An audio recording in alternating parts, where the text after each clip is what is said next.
Assalamu alaikum, sir. Wa alaikum assalam wa rahmatullahi wa barakatuh. I am from India and my profession is human resource manager at corporate sector. I am a Muslim girl and I love a Hindu boy very much, and he also loves me very much. In fact, he understands me and saves me from many immorality. And it is a lot for him to read the Quran, namaz, worship, trust on Allah, and he also believes in single positive power and the things told by him. But he is forced because of his family. He says that he has training for 28 years of Hindu Dharma. When he starts living with me, then slowly everything will change himself. He also says that I should trust on Allah as he is the best planner. But according to Quran, I cannot marry a non-Muslim and my family is also not ready for this relationship. Nor am I able to explain to my family that he believes in things from their heart but are not able to follow them because of the society. And by mistake, we both of us have committed the sin of Kabir once. May Allah forgive that sin. And yes, they do not even worship idols. They they are not able to finish the training of his family members from inside. That's why he wants to marry me so that I can live with him and teach him Islam slowly. And my family wants to get nikah done at another place soon. What should I do in this situation? I do not understand anything. Without wali, I cannot do nikah. I want to make this relationship into halal. Please guide me through a video so that I can show that video to him and my family. The Muslim sister posed a question that she is in a relationship with a Hindu boy, and according to her, he is a very pious person.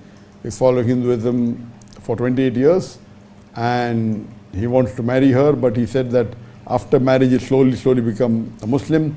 Since 28 years he is following Hinduism, he cannot change to Islam immediately because of his family. And unfortunately they got involved in a relationship and it's a big sin, and the family is not agreeing that they marry. What should she do?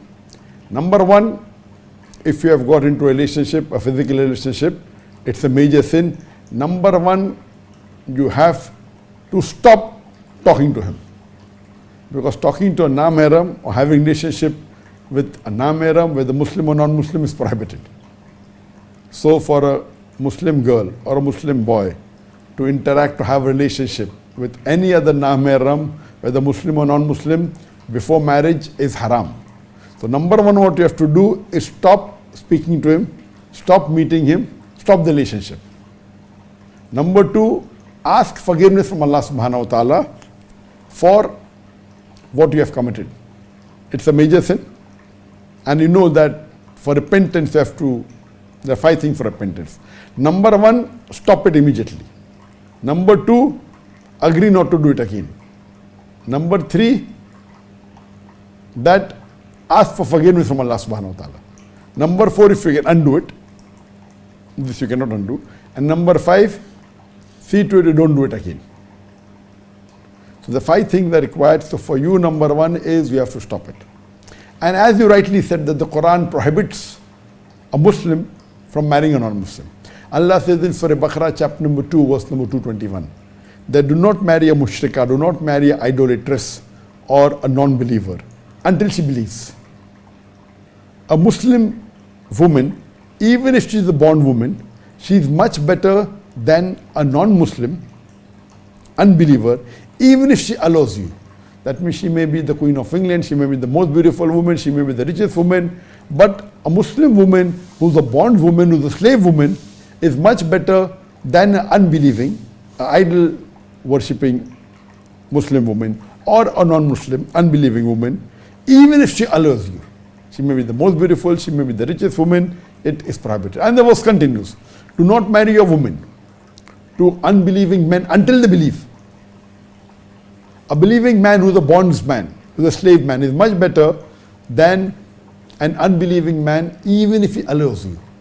That means the Quran is very clear cut that the Muslim woman cannot marry unbelieving men, non-Muslim men, even if they allow you. A slave man who is a Muslim is much better than a non-Muslim. He may be the King of England, he may be the most handsome man, he may be the richest man, yet it is prohibited.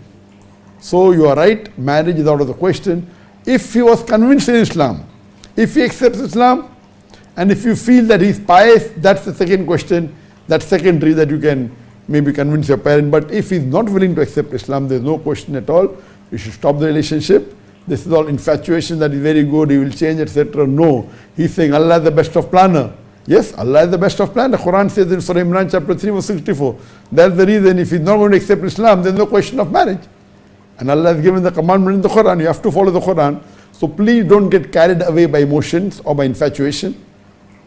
What you have done is haram. You should stop the relationship.